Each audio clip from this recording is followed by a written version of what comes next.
سہیل صاحب یہ بتائیے گا کہ گزشتہ انتخابات میں ہم نے دو بڑی سیاسی جماعتوں کی یوتھ کے ساتھ اتنی انگیجمنٹ نہیں دیکھی ہے. آپ کو کیا لگتا ہے کہ اس انٹریکشن سے سیاسی جماعتوں اور یوتھ کے درمیان کیا گیپ کم ہو سکے گا؟ دیکھیں جی، گزارش یہ ہے کہ پاکستان میں یوتھ بلج ہے.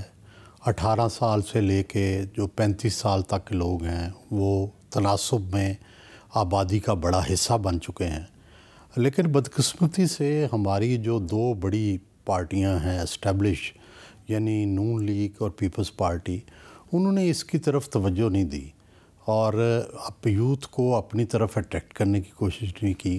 اور پھر دوسرا ان کا ایک اور پرابلم ہے، ان کی ساری ٹرین کی جو برتھ ہوتی ہے وہ ساری بھری ہوئی ہیں، وہاں خالی جگہ نہیں ہے.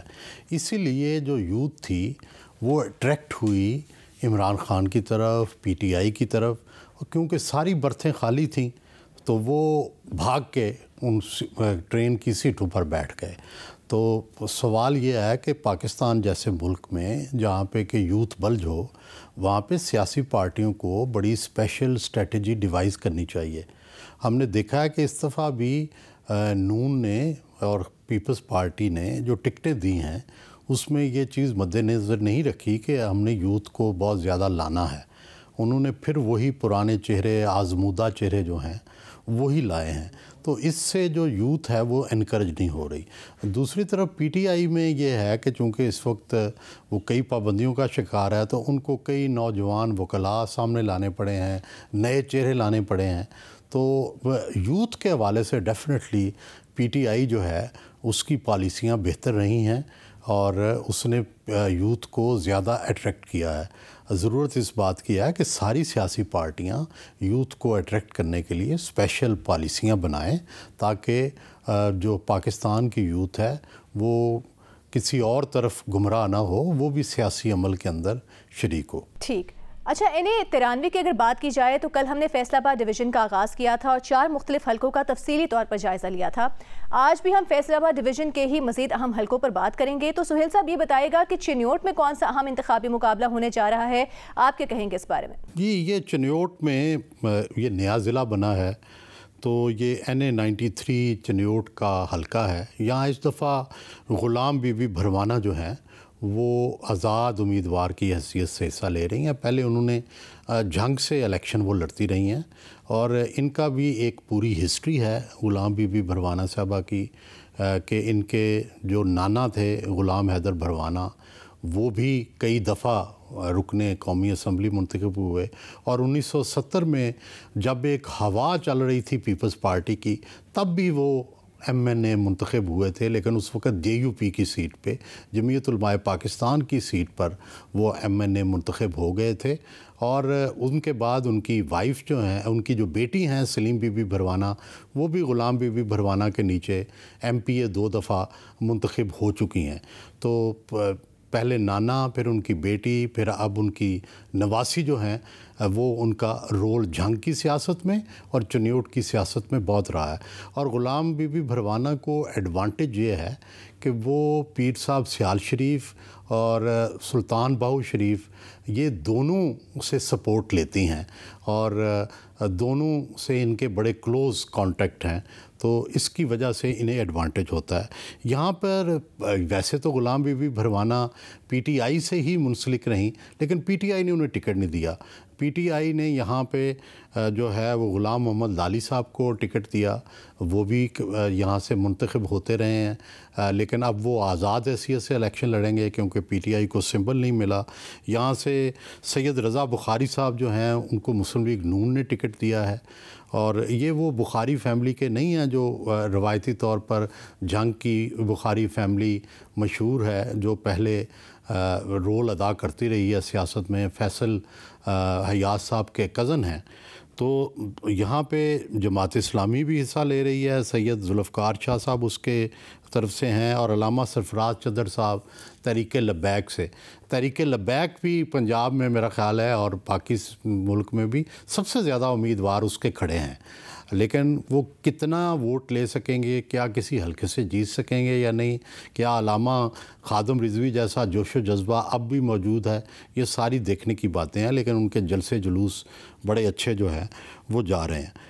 تو اس کے بعد آتے ہیں اسی حلقے کی طرف کہ یہاں سے تحریک انصاف میں چونکہ اختلاف یہاں ہو گیا ٹکٹ پہ، اب جو غلام بی بی بھروانہ ہیں وہ تو آزاد ہیں، لیکن ان کی جو والدہ ہیں سلیم بی بی، ان کو تحریک انصاف کا صوبائی ٹکٹ ملا ہوا ہے، اور دوسری طرف جو ہے غلام محمد لالی جو ہیں وہ پی ٹی آئی کے ٹکٹ پہ ہیں۔ تو میرا خیال ہے کہ پی ٹی آئی کے اندر یہ ڈویژن یہاں رہے گی اس حلقے میں کہ کچھ لوگ غلام بی بی بھروانہ کو ٹکٹ دیں گے، ووٹ دیں گے، اور سلیم بی بی کو دیں گے، اور کچھ جو ہیں غلام محمد لالی صاحب کو دیں گے۔ تو دیکھنا یہ ہے کہ وہ کس طرح سے یہاں جیت سکیں گے۔ ہمارے ساتھ رہیے گا سہیل صاحب۔ NA93 چنیوٹ میں ہمارے نمائندے مرتضیٰ بھی ہمارے ساتھ موجود ہیں۔ مرتضیٰ، یہ بتائیے گا کہ اس حلقے میں کس آزاد امیدوار کی پوزیشن زیادہ مستحکم بنتی ہوئی نظر آ رہی ہے، اور یہ بتائیے گا کہ سیاسی جماعتوں کے حامیوں کی کیا صورتحال ہے؟ باقی طرح NA93 چنیوٹ 1 میں بھی سیاسی سرگرمیوں میں اضافہ شروع ہو چکا ہے۔ انتخابی عمل دن بدن جوش و خروش بڑھتا جا رہا ہے۔ کارنر میٹنگز اور جلسہ جلوس و ریلیوں میں امیدواران اپنے اپنے ووٹروں کو لبھانے میں مشغول ہیں۔ NA93 کی بات کی جائے تو اس میں پاکستان تحریک انصاف کے حمایت یافتہ غلام محمد لالی، آزاد امیدوار ملک غلام عباس نسوانہ ایڈوکیٹ، جبکہ آزاد امیدوار غلام بی بی بھروانہ، اور نون لیگ سے سید رضا بخاری، پیپلز پارٹی سے اللہ یار سپرا، جماعت اسلامی سے سید ذوالفقار شاہ سمیت اور امیدواران بھی میدان میں ہیں۔ NA93 PP94 تحصیل لالیاں اور PP97 تحصیل بوانہ پر مشتمل ہے، جس کا 75% حصہ دیہی علاقوں پر شامل ہے۔ پی ٹی آئی کے حمایت یافتہ غلام محمد لالی 2013 میں نون لیگ، جبکہ 2018 میں پاکستان تحریک انصاف کے ٹکٹ سے MNA منتخب ہو چکے ہیں، جبکہ آزاد امیدوار غلام بی بی بھروانہ اس سے قبل 3 دفعہ MNA منتخب ہو چکی ہیں، تاہم وہ دوسرے حلقے تھے، اور حلقوں کے رد بدل کی وجہ سے وہ اس حلقہ میں پہلی دفعہ الیکشن لڑ رہی ہیں، اور وہ مضبوط ترین امیدوار گردانی جا رہی ہیں، جس کی ایک وجہ یہ بھی ہے کہ ان کے علاوہ تمام امیدواروں کی رہائشیں اور تعلق PP94 تحصیل لالیاں سے ہے، جبکہ وہ اکیلی اپنا PP97 تحصیل بوانہ سے اس حلقہ میں NA93 میں شرکت کر رہی ہیں۔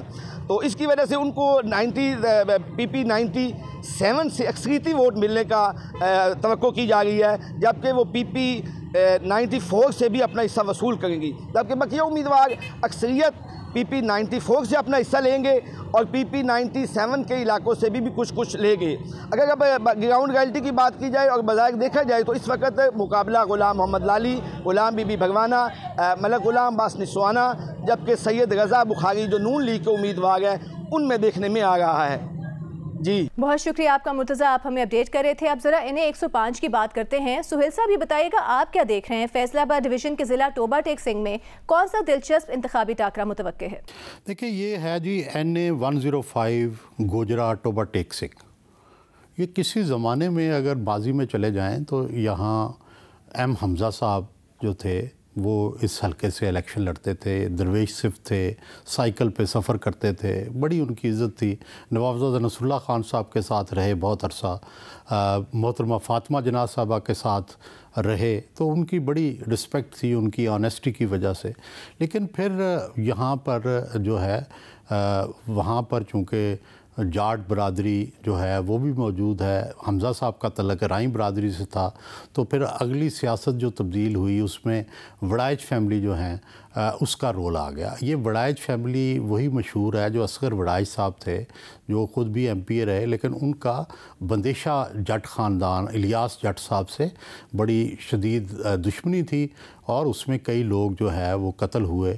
اور پھر اس وڑائچ خاندان میں سے امجد وڑائچ صاحب جو تھے، جو کہ ریسنٹلی ان کی ڈیتھ ہوئی، وہ اس کے سربراہ بن کے نکلے، اور انہوں نے پہلے MPA، پھر MNA، پھر ان کی وائف فرخندہ امجد بھی MNA رہیں، تو انہوں نے اپنا سکہ بٹھایا۔ لیکن پھر فیملی کے اندر اختلاف ہو گئے، اور جو خالد جاوید صاحب تھے، امجد صاحب کے چھوٹے بھائی، وہ جو تھے وہ سیاسی طور پر الگ ہو گئے، اور اب پچھلی 2-3 الیکشن سے وہ نون لیگ سے امیدوار ہیں، اور اس دفعہ بھی وہ نون لیگ سے امیدوار ہیں خالد صاحب۔ اور سٹنگ ممبر نیشنل اسمبلی تھے. دوسری طرف امجد صاحب کا جو بیٹا ہے حسام, وہ نیا چہرہ تھا اور انہوں نے پی ٹی آئی کو بڑے مشکل وقت میں بلال اصغر صاحب جو اس کے چچا ہیں اور چچا اور بھتیجا اکٹھے ہیں, تو انہوں نے پی ٹی آئی کو امداد دی تھی اور اپنا ٹکٹ جو ہے آزاد امیدوار ہونے کے باوجود پی ٹی آئی کی حمایت کا اعلان کیا تھا. لیکن اس دفعہ نیشنل اسمبلی میں انہیں ٹکٹ نہیں حسام کو دیا گیا, بلکہ جو ایم حمزہ صاحب کے بیٹے ہیں اسامہ حمزہ, ان کو ٹکٹ دیا گیا ہے. اور چنانچہ اب جو لیٹسٹ اطلاع وہاں سے آئی ہے کہ حسام جو ہیں اب انہوں نے یہ فیصلہ کیا ہے کہ وہ نیشنل اسمبلی کا الیکشن نہیں لڑیں گے, لیکن وہ توقع کر رہے ہیں کہ اسامہ حمزہ جو ہے وہ بلال اصغر کو نیچے صوبائی پہ سپورٹ کریں.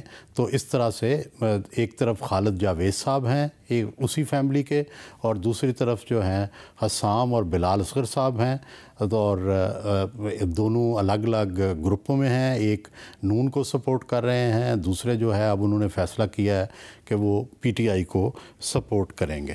اب دیکھنا یہ ہے کہ جو یہ حسام وڑائچ اور بلال اصغر وڑائچ اور اسامہ حمزہ کا جو نیا الائنس بنا ہے یہ کس حد تک ورک کرے گا, اور جو خالد جاوید صاحب ہیں وہ اس کا کس طرح سے مقابلہ کریں گے.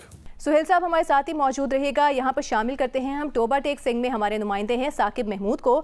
ثاقب, آپ ہی بتائیے گا این اے 105 میں کس امیدوار کی انتخابی مہم میں زیادہ جوش و خروش دکھائی دے رہا ہے, عوام کا کیا کہنا ہے؟ ضلع ٹوبہ ٹیک سنگھ کی تحصیل گوجرہ حلقہ این اے 105 میں سیاسی سرگرمیاں ہیں جو اپنے عروج پر ہیں. روٹھیوں کو منانے کا سلسلہ بھی جاری ہے. مختلف سیاسی جماعتوں کے جو امیدوار ہیں وہ اپنی اپنی جماعتوں کے ورکروں کو ساتھ لے کر ٹولیوں کی صورت میں مختلف سیاسی اکٹھ کر رہے ہیں تاکہ وہ لوگوں کو اپنی طرف مرغوب کر سکیں. تحصیل گوجرہ کے حلقہ این اے 105 میں کل ووٹرز کی جو تعداد ہے وہ 5,13,857 ہے. مرد ووٹرز کی جو تعداد ہے وہ 2,75,111. خواتین کی تعداد ہے 2,38,746. این اے 105 میں پولنگ اسٹیشن کی جو کل تعداد ہے وہ 395 ہے. مردوں کے پولنگ اسٹیشن ہیں 138, خواتین کے بھی 138 ہیں. مشترکہ پولنگ اسٹیشن جو ہیں وہ 119 ہیں. اسی طرح جو حلقہ این اے 105 میں پولنگ بوتھ ہیں, پولنگ بوتھ مردوں کے 595, خواتین کے ہیں 495. اس طرح 1,090 کے قریب جو پولنگ بوتھ وہ بنائے گئے ہیں. محکمہ پولیس کی طرف سے پولنگ اسٹیشنوں پر جو ڈیوٹیاں ہیں وہ تفویض کر دی گئی ہیں. پاکستان مسلم لیگ نون یہاں سے مسلسل 2 مرتبہ قومی اسمبلی میں اپنی نمائندگی کر چکی ہے, اور موجودہ حالات میں بھی امیدوار حلقہ این اے 105 مسلم لیگ نون خالد جاوید وڑائچ امیدوار ہیں, اور تحریک انصاف کے حمایت یافتہ اسامہ حمزہ اس وقت میدان میں ہیں. دونوں روایتی سیاسی حریف مد مقابل ہیں.